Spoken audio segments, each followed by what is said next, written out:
গুম প্রতিরোধ অধ্যাদেশ ও জাতীয় মানবাধিকার কমিশন অধ্যাদেশ বিদ্যমান অবস্থায় পাশ হলে অবিচার হবে ভুক্তভোগীদের প্রতি। জাতীয় সংসদকে একথা জানিয়েছেন আইনমন্ত্রী মোহাম্মদ আসাদুজ্জামান। কেউ যাতে আর গুমের শিকার না হয় সেজন্য কঠোর আইন করার আহ্বান জানিয়েছেন স্পিকার। দুদিন বিরতির পর স্পিকারের সভাপতিত্বে শুরু হয় সংসদ অধিবেশন। দিনের কার্যসূচির এক পর্যায়ে বিরোধী দলীয় নেতা বলেন, ১৩৩টির মধ্যে অনেকগুলো অধ্যাদেশ বাতিলের সুপারিশ করা হয়েছে সরকারের পক্ষ থেকে।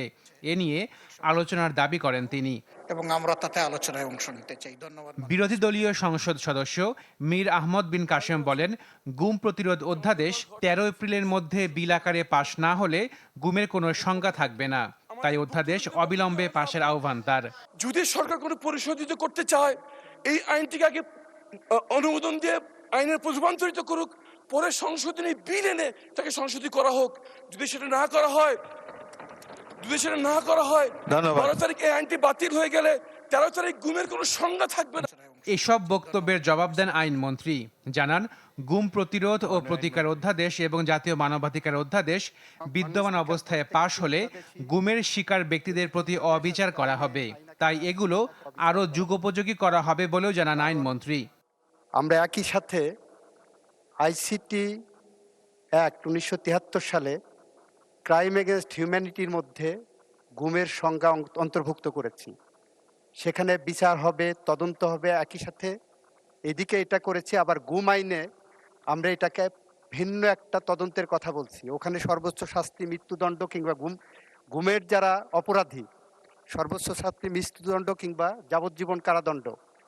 গুমের যে আইনটার কথা বলা হয়েছে অর্ডিন্যান্সে, সেখানে 10 বছর পর্যন্ত সাজা দেওয়ার সুযোগ রাখা হয়েছে। মানবাধিকার কমিশন আইন যেটা করা হয়েছে, ওই আইনটা আমি যখন সময় আসবে আমি দেখাবো।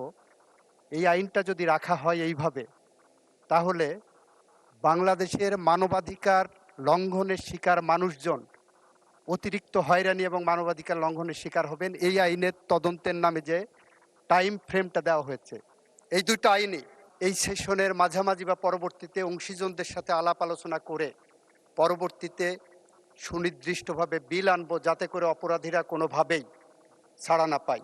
এদিন সরকারি চাকরি সংশোধন বিল এবং সরকারি স্বায়ত্তশাসিত ও স্বশাসিত সংস্থাগুলোতে সরাসরি চাকরির ক্ষেত্রে সর্বোচ্চ বয়সসীমা নির্ধারণ বিল পাশ হয় সংসদে।